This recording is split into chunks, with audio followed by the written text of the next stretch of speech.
Is Canada a racist country? A clear majority, 2/3 of the country, say no. That's pretty remarkable given the constant, steady stream of Canada bashing we've heard from elites in politics and the media. I'm Candice Malcolm, and this is The Candice Malcolm Show.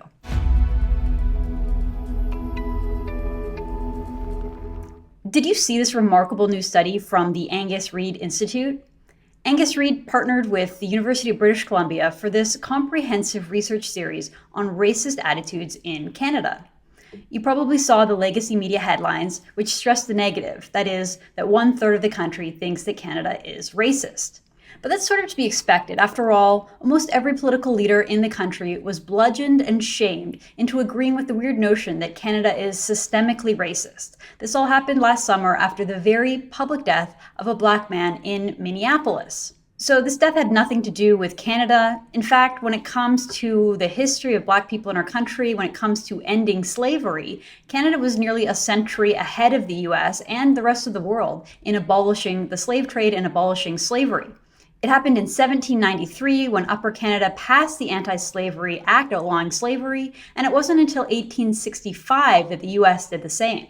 So why did nearly every political figure in Canada use this sad death as the pretext to bash our country and claim that Canada is irredeemably racist? It's a very difficult thing for people within positions of authority, within systems, to recognize. It's difficult for me as the Prime Minister to recognize that the government of Canada is regularly guilty of systemic discrimination. There is incredible pain across this country about the systemic racism that continues to exist in policing.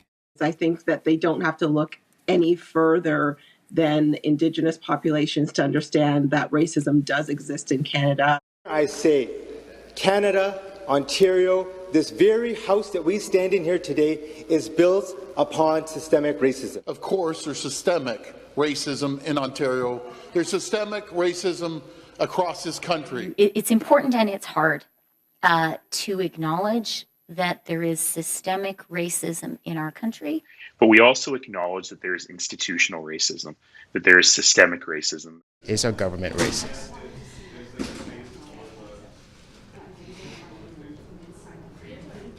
Yes. Well, it was thanks to a very sophisticated political campaign that this isolated incidents of police brutality in the United States in dealing with George Floyd became the rallying cry to push the woke ideology into every aspect of our society. So in case you don't know what the woke ideology is, this simplistic narrative goes something like this. Western culture is nothing but a hierarchy of power where everybody falls into one of two categories. You're either an oppressor or you're oppressed. All individuals are reduced down to a few biological traits, namely your skin color, your gender, and your sexual orientation. So straight white males are always the oppressors, they're always at fault, and everyone else falls into one of the other categories unless they are pitted against someone who's even more oppressed. So women are oppressed unless they are white and they are in the presence of a non-white man. In that instance, it flips and the white woman becomes the oppressor. But if a non-white man is in the presence of a non-white woman, well then he becomes the oppressor. That is, unless the non-white woman is a police officer, in which case then she is the oppressor. Ironically, they've developed their own hierarchy where people move up and down the chain of oppression depending on the whims of the Twitter mob. This is also the basis of the legal academic concept of critical race theory, which was developed in the early 1970s mostly by Harvard law professor Derek Bell. So in a nutshell, critical race theory argues that the legacy of white supremacy remains embedded in modern-day society through our laws and our institutions that were fundamental in shaping our society. So this theory rejects the idea that laws are inherently neutral, even though they are sometimes applied unevenly. Instead, they argue that the laws themselves are racist, even if the law has nothing to do with race. The theory ignores any progress that we've made over the last 200 years. It ignores changes made in the law. It ignores programs introduced to address past wrongs. And it ignores drastically different societal attitudes that exist today.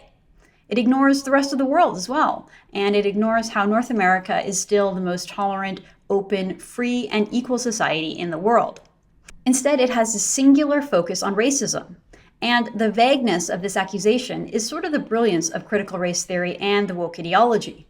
rather than pointing to individual instances of racism. A racist person, a racist law, racist beliefs, any of those we would all join together to condemn and try to change. But instead, they say that the racism is hidden, and so we can't see it and we can't acknowledge it. It's just out there, forming the basis of every law and every institution in our society. And so the only way to rid our society of this hidden racism is to dismantle the rule of law, dismantle our laws, dismantle our institutions, and replace them with a new and untested system that would promote equity. Equity, not equality. So we're not talking about equality of opportunity, which is more or less what we already have. Equity means giving more to people who have less and giving less to people who have more in order to achieve equality of outcome. And here is where the modern woke left realigns with its Marxist roots. They fundamentally have the same goal, equality of outcome. They want to tear apart Western liberal democracy and replace free markets and individual liberty with some new communist utopia. The woke worldview has seeped into every aspect of our lives in the past 12 months. We hear about it from politicians, from the media, from Silicon Valley, Hollywood actors, musicians, and the broader corporate world. It's all over our schools, all over universities. Wherever you look, you will find this theory. They've all gone woke, and they all want you to believe that we live in a racist society. They tell us that every day.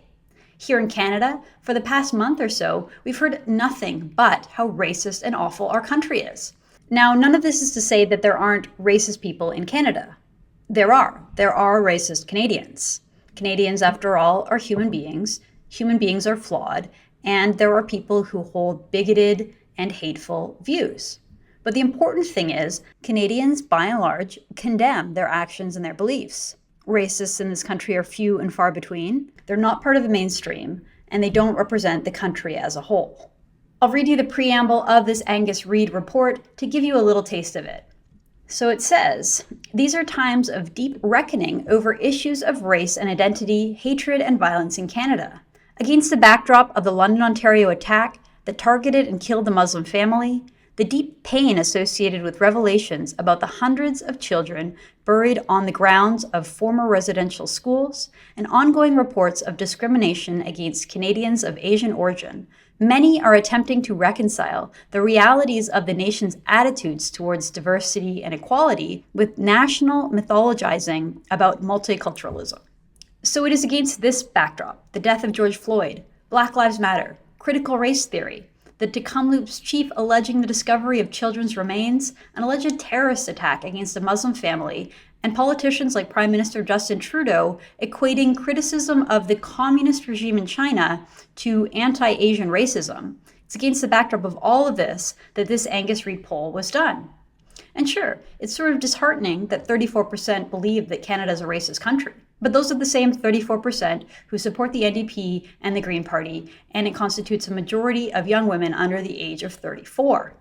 But another way to think about it is that only 34% of the country has bought into this new woke political narrative, despite propaganda coming from every corner of our society. I personally think that's good news. A clear majority doesn't care what the fancy people in politics and on the CBC have to say. A clear majority of Canadians reject the idea that Canada is a racist country. Thank goodness for Canadian common sense. I'm Candice Malcolm, and this is The Candice Malcolm Show.